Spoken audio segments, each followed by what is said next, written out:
자, 오늘 아방 10번째 마지막 설교 같이 나눕니다. 인생을 삼킨 죄악, 기다리는 심판, 죄악과 심판 이 두 가지 주제 말씀 좀 나누겠습니다. 네, 마지막 설교에 왔는데요. 마지막이 해피엔딩으로 좀 끝나면 좋겠지만 그렇지 않습니다. 심판으로 참 비참하게 마무리가 됩니다. 왜 이 새드 엔딩, 비참한 엔딩으로 끝나는가? 그 중심에는요. 아합의 인생을 사로잡은 죄악의 힘 때문입니다. 죄악. 그러니까 왜 불행하게 끝냈는가? 결국 죄악에 이끌려 살았기 때문이라는 거죠. 인류 역사를 괴롭히는 가장 큰 적은요. 야만인도 아니고 무슨 뭐 전염병도 아니고요. 죄예요, 죄. 죄가 우리 인류의 뭐 모든 세계 사람들 또 이권이 달라도요. 또 혈색이 달라도요. 언어가 달라도요. 다 달라도 그 모든 이들의 공통적인 죄, 또 지구촌의 죄, 자연 만물의 죄, 적은 죄라는 거예요. 죄가 이 모든 걸 망가뜨리고 불행한 결말을 이끌고 있다는 거죠. 죄는요, 단순한 실수나 일시적인 잘못으로 끝나는 게 아닙니다. 단회적이지 않아요. 죄는 인간의 내면을 지배하는 힘이 죄에 있어요. 상당히 강합니다.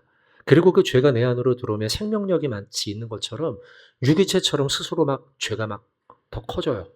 자라나고 점점 더 내 삶으로 공동체 속으로 깊이 침투하고 지속적인 지배력을 강화해 나가는 게 죄입니다. 죄. 성경은 죄의 본질을 더 명확하게 명시했습니다.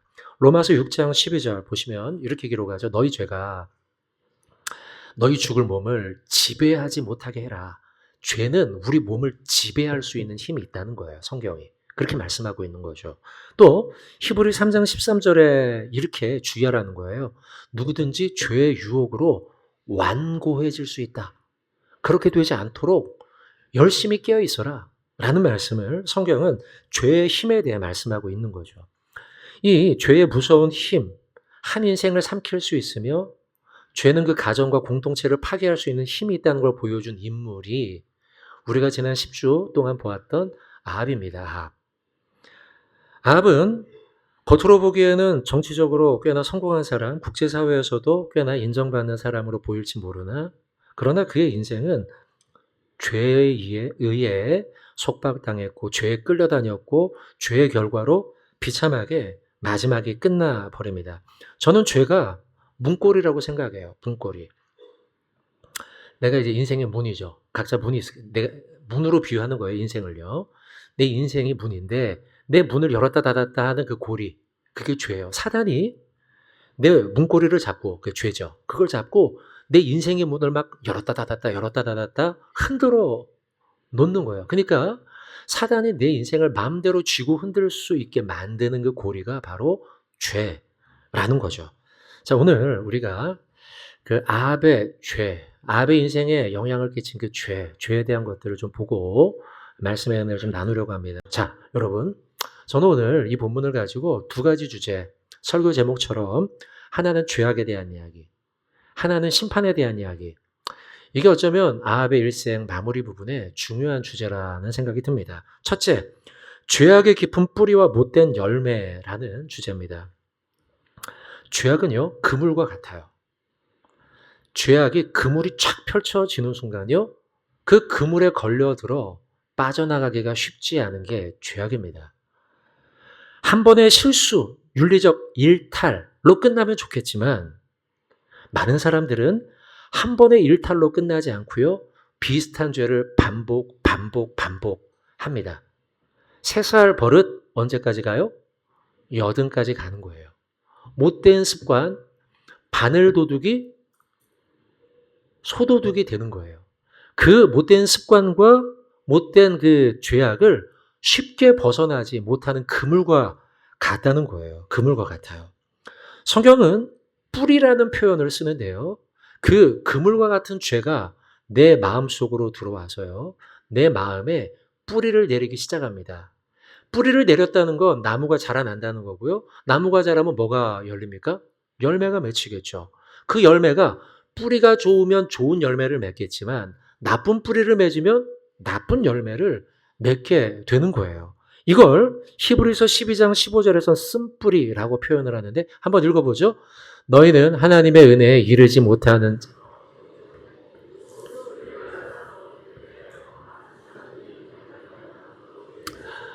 그렇죠. 쓴뿌리로 인해 우리 안에 있었던 그 죄악의 쓴뿌리로 인해 나쁜 열매들이 자꾸 삶에서 반복되게 나타나는 게 죄악이라는 거예요. 마틴 로이드 존스 목사님, 아주 유명한 설교자이시죠. 이 목사님은 죄에 대해서 이렇게 설명했습니다. 읽어보겠습니다. 같이요. 죄는 마음속에 있는 독재자입니다. 그것은 인간의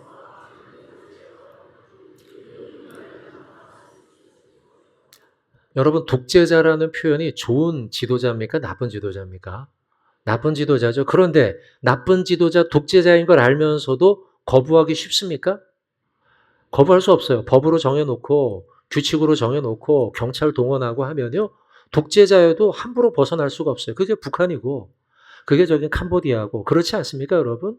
여전히 그곳에서는 독재자들이 그 나라를 다스리면서 막 그 계속해서 사람이 죽어나가고 인권이 유린되는 일들이 벌어지지 않습니까? 죄가 내 인생의 독재자라는 거예요.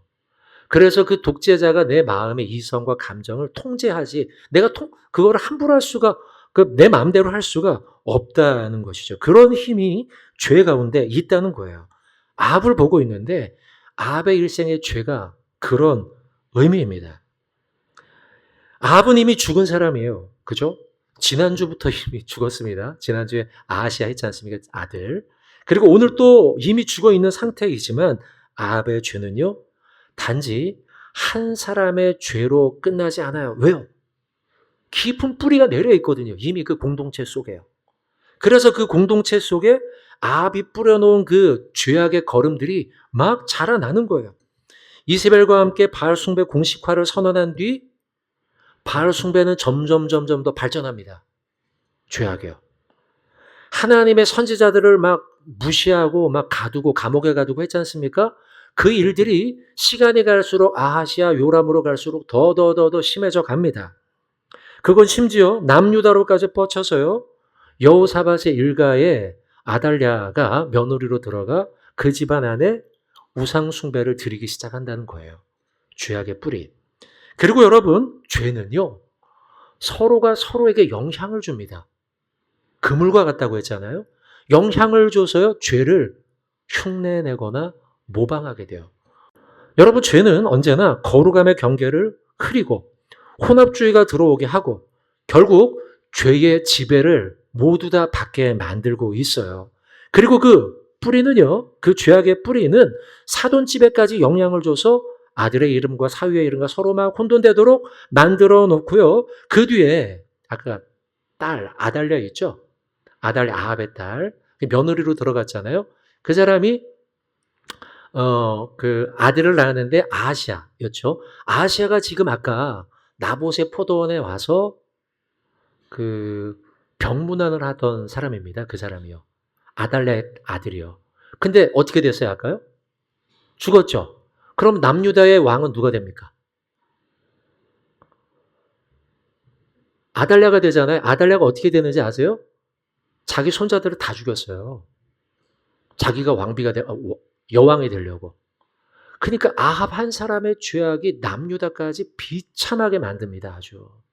이 죄악의 결과, 죄악의 쓴뿌리. 이게 얼마나 깊은 문제냐는 거죠. 또한 여러분, 성경은 그래서 죄의 뿌리와 열매 경고합니다. 야고보서 1장 15절 너무 이거 잘 아는 말씀 같이 읽어보시죠. 시작. 욕심이 잉태한즉 여러분 3단계를 거치고 있지만 결국 작은 욕심에서 시작이 된 죄가 최종적으로 어디에 이른다? 사망에 이르게 된다라고 말씀하고 있는 거예요. 갈라디아 6장 7절도 한번 같이 읽겠습니다. 시작. 스스로 속이지 말라.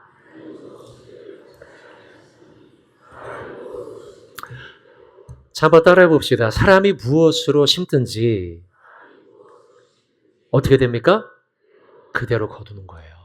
아합이 자기가 심을 때 그때만 해도요 잘 나갔기 때문에 잘 될 거야. 내가 성공할 거야. 라고 생각했을지 모르나 결과적으로는 하나님의 말씀 그대로 거두어 심판받게 되는 거죠. 사랑하는 성도 여러분들, 우리는 죄를 가볍게 여겨서는 안 됩니다. 죄는 작게 보일지 몰라요. 조그마한 욕심에서 시작이 됐으니까요. 하지만 그 죄가 내 안으로 들어오면 그 죄가 뿌리를 내리고 그 뿌리는 쓴뿌리가 되어서 내 삶에서 나오는 열매들, 언어, 행동, 결단, 결심, 계획, 이것이 악한 열매와 쓴뿌리의 열매들로 맺힐 수밖에 없다는 거예요. 아합은 처음 생각했을 겁니다. 내가 이렇게 한번 하는 건 나중에 안 하면 그만이야. 내가 이렇게 한번 한 건 나중에 또 죄 안 지으면 지을 수 있어. 스스로 통제할 수 있으리라 생각했어요. 죄를요. 근데요, 죄의 힘이 어때요? 방금 우리가 쫙 봤지 않습니까? 어마어마해요. 죄의 힘이. 자신을 멸망시켰고 자신의 아내도 비참하게 죽게 하고 자신의 아들 2명도 마찬가지고 심지어는 사돈댁과 양쪽에 있는 나라가 큰 심판에 통제할 수가 없어요. 죄에는 엄청난 힘이 있다는 거예요. 실제로 하나님이 아합에게 사람을 선지자를 보내서 너는 이렇게 하지 마라 할 적에 아합이 어떻게 해요? 때때마다 하나님 앞에 회개했잖아요. 제가 그때 이렇게 표현했어요. 잠시 회개한 듯 보이나 이런 표현을 했어요. 제가요. 회개를 안 한 게 아니에요. 아예. 회개하는 신용을 했단 말이에요. 근데요. 자기가 그 죄를 통제할 수 있었습니까? 못했어요. 죄악의 물결이 거세게 밀려오니까요. 그 물결에 쌓여가지고 물결이 흘러가는 대로 따라가도록 만드는 힘이 죄악에 있다는 것이죠. 자, 2번째 주제입니다. 심판이에요. 심판. 아합의 일생 마무리를 보면서 첫 번째 본 것은 죄악이었다면 2번째, 그의 일생을 통해 우리가 보고자 하는 마지막 메시지는 하나님의 심판이 있다는 것이죠. 현대 교회에서 많은 교리 가운데 심판에 관한 교리를 가볍게 다룹니다. 자주 다루지를 못해요.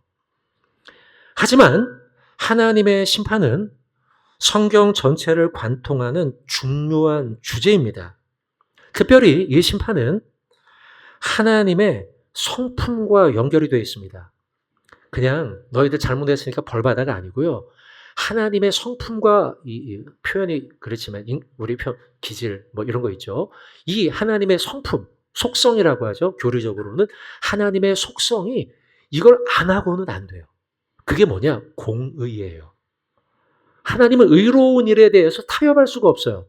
십자가는 하나님의 속성 가운데 사랑이라고 이야기하지만 실제로는 공의도 포함됩니다. 만약 공의로운 하나님의 성품이 거기에 포함되지 않는다면 굳이 십자가에 달릴 이유가 없어요. 왜요? 형벌받아서 지금 예수님이 우리를 용서한 거잖아요. 십자가라는 게요. 그죠? 왜 형벌받습니까? 기적을 일으켜서 하면 되는데. 아니요. 하나님은 죄에 대해서 심판이 있다는 그 하나님의 공의의 속성, 성품. 이것을 위배할 수가 없는 거죠. 그래서 십자가 안에는 사랑만 있는 게 아니고 공의도 있어요. 동시에 하나님의 심판, 마지막 날에 있는 예수의 재림 때 있는 그 심판은 또 우리 개인 한 사람 한 사람의 죽음에 있는 심판은 모든 심판은 하나님의 성품인 공의와 연결이 돼 있다는 것이죠. 그래서 하나님의 공의로우심은 최후 심판이라고 하는 역사적인 결론으로 이어지게 돼 있는 거예요. 성경은 마지막 날 예수님의 재림과 함께 모든 인류가 하나님 심판 앞에 서게 될 것을 분명히 말씀합니다, 여러분. 각 사람은 반드시 심판 때 서게 된다는 거예요. 우리가 그리스도 안에 있다면 그리스도의 보혈로 인해 우리가 의롭다 칭함을 받는 것이지만 만약 우리가 그리스도 안에 있지 않는다면 모든 자는 지옥으로 그리고 예수를 믿는 자는 천국으로 때때로 우리는 이런 착각을 합니다. 심판이 영원히 오지 않을 거라는 착각. 머릿속으로는 온다는 걸 알지만 일상의 삶 속에서 하나님의 심판이 지연된다. 이렇게 생각을 해요. 근데 심판의 지연은 하나님이 왜 심판을 지연하는가? 하나님의 자비와 회개의 기회를 주기 위함이에요. 베드로후서 3장 9절을 읽으면 이 부분을 명확하게 얘기합니다. 한번 읽어보시죠. 주의 약속은 어떤 이들이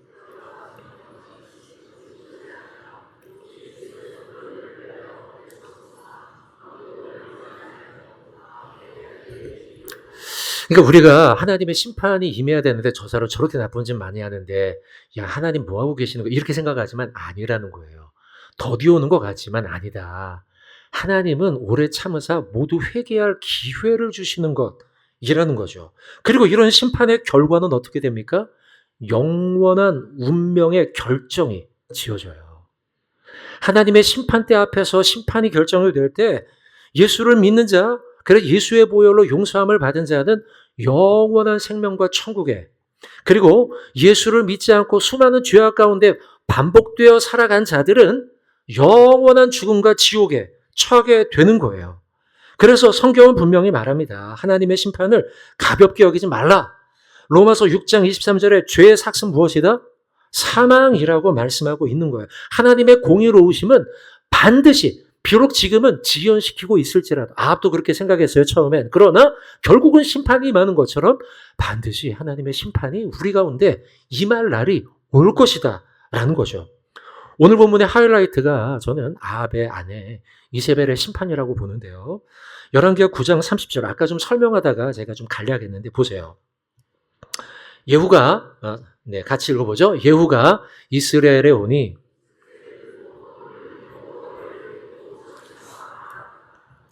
한가로워 보인다라는 표현을 아까 했는데요. 의외의 모습이에요. 자기 아들이 왕이 죽은 걸 지금 알아요, 몰라요?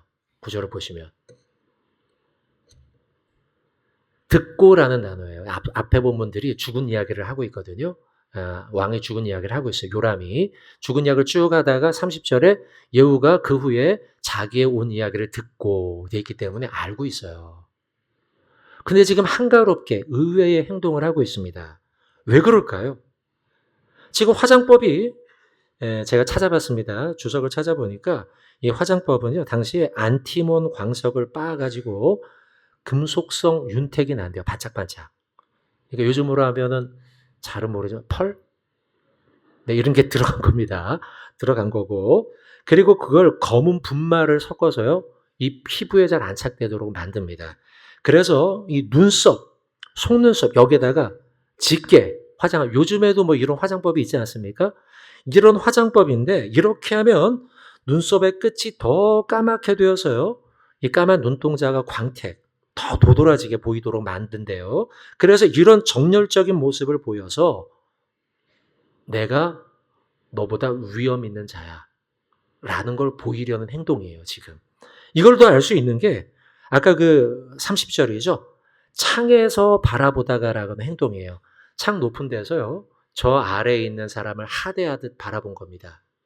이 행동도 내가 너보다 높아 보여주는 거죠. 또 심판을 앞두고서 31절에 보면 이렇게 예후에게 물어보거든요. 주인을 죽인 너 시므리여 평안하냐? 여러분 요것도 알아맞히면 천재인데 시므리가 누군지 아십니까? 이게 어렵죠, 이거요. 왜냐하면 10주 전에 제가 첫 번째 설교 때 했던 거거든요. 시므리는 오므리는 아합의 아버지. 오므리 왕조가 시작되기 바로 전에 그때 시므리라고 하는 자가 쿠데타를 한번 일으켰어요. 그 전대 왕조에서. 쿠데타를 일으켰는데 불과 며칠 안 돼서 죽습니다. 근데 그 쿠데타를 실패했던 시므리를 언급해요, 지금. 누구한테요? 예후한테. 예후 너 지금 요람 죽이고 왔지? 네 쿠데타가 성공할 것 같아, 이거예요. 그러면 여러분 종합해 봅시다. 화장을 하고 창문에서 밑으로 내려보고 시므리를 언급하며 이세벨은 무슨 생각을 했을까요? 이 심판을 피할 수 있어. 이 생각을 한 거예요. 내가 너보다 권위를 갖추고 이렇게 하면 너 나한테 함부로 까불지 못해. 이 생각을 하며 심판을 피할 수 있다고 생각한 것이죠. 그러나 여러분, 심판을 피할 수 있다 없다? 없어요. 오늘 본문의 이세벨은요, 자기가 피할 수 있으리라 생각했지만 자기를 지키던 호위병과 내시들이요, 예후가 그 앞에 나타나는 순간 눈짓을 쫙 하니까 벌써 내시 2명이 나는 예후 당신 편입니다. 얼굴 표정으로 이야기하며 먼저 그들이 이세벨을 들어다가 창밖으로 던졌어요. 그리고 성경에 기록한 대로 그가 성벽에 부딪혀서 피가 이리저리 막 다 튀고 말들에게까지 튀고 막 온몸이 부러져 가지고, 그리고 또 개에게 그 살이 뜯겨져서 시체를 찾을 수 없을 정도의 상황까지 가게 됐다는 거예요. 한 가지 더, 이세벨의 심판뿐만이 아니고 아까 잠깐 언급한 것처럼 사돈집, 이세벨의 딸이요 아합의 딸이었던 아달랴가 남유다의 왕가의 며느리로 들어가서는 아들을 낳았지만 그 아들이 이 이스라엘로 와서 그 아들도 죽게 됐고, 그리고 그 사이에 자기가 아달랴가 여왕이 되겠다고 하며 손자들을 모조리 죽임으로써 그럼으로써 이 남유다도 형편없는 나라가 되고 맙니다. 근데 다행히 누가 살아남습니까? 요아스가 살아남죠. 6년 후에 요아스가 살아남아 나중에 왕이 되면서 아달랴도 비참하게 죽게 됩니다. 여러분, 결국은 하나님의 심판이 있다는 사실을 잊지 마시기 바랍니다. 하나님의 심판은 더디다 생각될지 몰라요. 그러나 결국은 하나님의 심판이 있다는 것을 성경은 분명하게 경고하고 있어요. 마태복음 24장 44절 말씀인데요. 이거 한번 같이 읽어보겠습니다. 이러므로 너희도 준비하고 있으라. 여러분, 생각지 않은 순간에 심판이 임할 수 있음을 우리는 기억하면서 하나님의 마지막 때의 심판을 기다리고 준비하는 저와 여러분 되어야 될 줄로 믿습니다. 오히려 주 예수여 어서 오시옵소서 우리가 외치며 그날을 소망해야겠어요. 할렐루야! 이 세상 얼마나 고단합니까? 얻으려고 달려보고 막 하지만 여러분 그거 다 근데 그거 얻어보겠다고 얼마나 많은 죄를 짓습니까? 근데요, 그걸 바라볼 게 아니라 주 예수여 어서 오시옵소서, 마라나타 예수여, 이 소망으로 우리가 마지막에 심판날 예수 그리스도의 십자가로 구원받는 그 소망을 갖고 살아가야 될 줄로 믿습니다. 아합의 인생에 대해서 이제 우리는 오늘 마무리하게 됩니다. 그도 그렇습니다. 자기가 얻고 싶은 것이 많아 그 얻으려고 나봇의 포도원, 아람과의 전쟁에서 이겨보겠다고 잘못된 동맹을 맺고, 그리고 동맹과 더 긴밀해서 더 많은 걸 얻어보려고 딸을 시집을 보내고, 이 모든 과정 속에 수많은 하나님 앞에서의 불순종과 다툼과 시기와 질투와 우상숭배와 당장에는 굉장한 듯 보이지만 탐스럽고 지혜롭게 할 만한 보였던 그것들이 나중에 보니, 우리들이 보니, 신앙의 눈으로 보니 무엇에 불과하다? 들의 풀과 들의 꽃과 같은 허무한 것들이라는 거예요. 우리는 무엇을 위해서 달려가며 살아가야 할까? 우리는 어디를 바라보며 살아가야 할까? 결국 영원한 하나님의 나라와 그리고 믿지 않고 살아갈 때는 영원한 지옥이 있음을 기억하면서 마라나타 주 예수여 속히 오소서, 예수 그리스도를 바라보며 이 땅 가운데 죄악이 얼마나 무서운 힘이 있는지 알고 경계하고 깨어있고, 그리고 마지막 날에는 심판이 있음을 기억하며 하나님의 나라의 그 소중한 가치들을 붙들면서 살아가는 저와 여러분이 되어야 될 줄로 믿습니다. 그렇게 살아가시는 저와 여러분들에게 주님 이름으로 축원드립니다. 아멘.